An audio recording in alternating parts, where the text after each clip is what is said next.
అవును, చిన్నప్పుడు సైకిల్ నేర్చుకుంటుంటే పిల్లలు ఎవరికైనా కూడా దెబ్బలు తగలడం సహజమే. కింద పడి కాళ్ళు గీరుకోవడం నుండి చేతులు కొట్టుకుపోవడం వంటివి కూడా కామన్. ఒక్కోసారి కాళ్ళు చేతులు విరుగుతాయి కూడా. ఇక పవన్ కళ్యాణ్ కొడుకు అకిరానంద్కు కూడా అలాంటి యాక్సిడెంట్ ఒకటి జరిగిందని తెలుస్తుంది. పూణే నగరంలో తన తల్లి రేణు దేశాయ్తో ఉంటున్న అకిరా సైకిల్ నేర్చుకుంటుండగా చిన్నపాటి ప్రమాదానికి గురై బాగా దెబ్బలు తగిలించుకున్నాడు.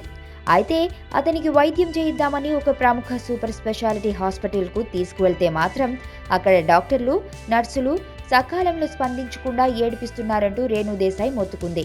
పెద్ద పెద్ద ఆసుపత్రులకు ట్రీట్మెంట్ కోసం వెళ్లే బదులు డైరెక్టుగా చచ్చిపోవడమే బెటర్. ఈ డాక్టర్లు, నర్సుల నిర్లక్ష్యం మనలోని మానవత్వాన్ని పూర్తిగా చంపేస్తుంది. దెబ్బలు తగిలిన పిల్లాడిని చూస్తూ కూడా వీరు ట్రీట్మెంట్ ఇవ్వడానికి నిర్లక్ష్యం ఎందుకో తెలియట్లేదు అంటూ చెప్పుకొచ్చింది. జరిగిన యాక్సిడెంట్ నుండి అకిరా త్వరగా కోలుకోవాలని ఆశిస్తున్నారు పవన్ ఫ్యాన్స్.